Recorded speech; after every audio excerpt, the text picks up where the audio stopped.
I'm Ursula Drynock. My Nlaka'pamux name is Shitko. My mother is Shirley Norma Drynock, married into Jackson. My father is Lawrence Hope from Yale. My grandmother from my mother's side is Anne Drynock, and my grandfather's Alex Drynock. My great grandmother is Lamirande or Jane Patty from Tikiti, and my great grandfather from my grandfather's side, from my mom's side is Albert Drynock. Can you tell us about your earliest memory of speaking Nlaka'pamux?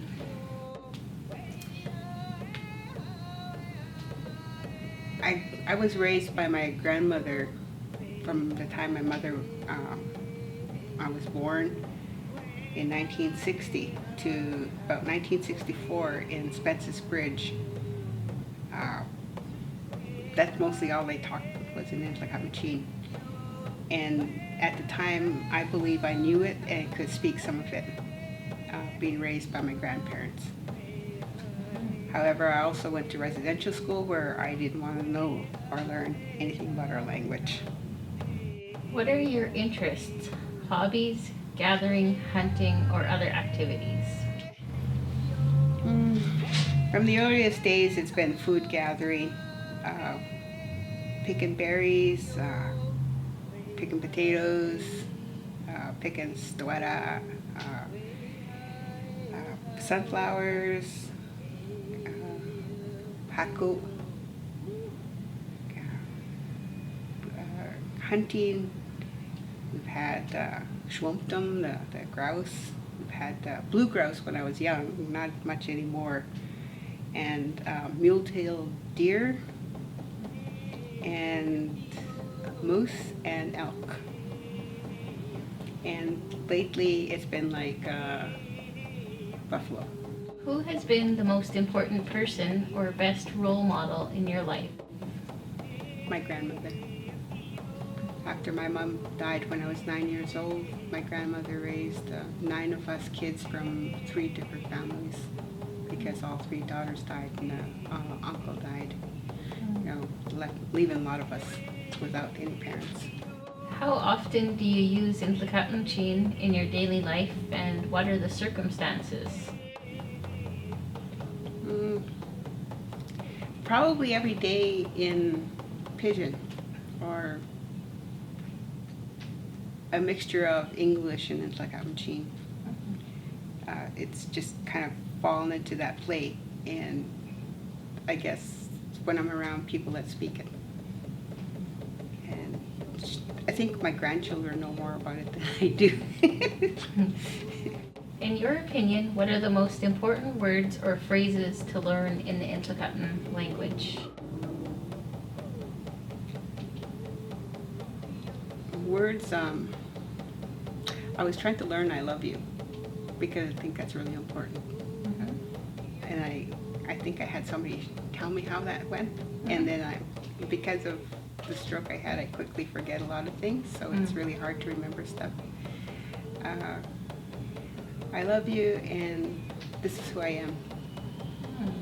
And I guess that just lays it down to saying, as our people, we love our people, and this is who I am, and they can see that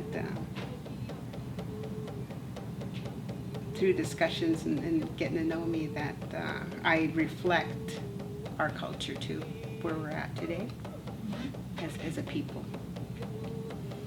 Not much in the language, but we embrace the language. What advice do you have for young learners of Nlaka'pamux?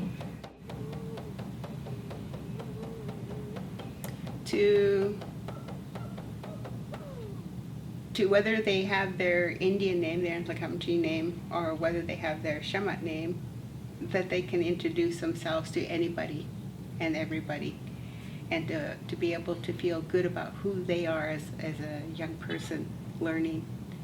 And when I've been out there in schools and in communities where we've had our languages, they've been very good at introducing themselves, and also learning the prayers, which is another really important thing for us to learn is our prayers. It reflects our respect for the Creator and for all things living and for ourselves. My earliest memory of drumming was when I was about probably 7.5 years old. And my grandmother, we didn't have hand drums. Actually, we had the little lard pail, and my grandmother would use that there. And she taught my brother Steve and myself how to do the chicken dance. Mm-hmm. And then the rest of the kids joined in because they were younger. And that's what we did in our living room, is she would play that, and she was teaching us how to do the chicken dance. Back then, it was boys and girls that could do the chicken dance. Today, it's like powwows, it's just men, but it was done by both. And I used to laugh because if I want a rooster dance, that's what the guy should be doing. We're chickens. So anyways, that was the earliest I recall from drumming, and that got me into the heartbeat of the nation, the drum. Later on, it was I was the administrator for Stein Rediscovery Camp, and we had the big drums out there and the hand drums, and we were out in the Stein Valley, and we had a bunch of youth, and we were doing that with the youth, and we'd have the big drum out from supper time all the way to probably 3 o'clock in the morning, constantly drumming, singing, and dancing. So how long have you been drumming for?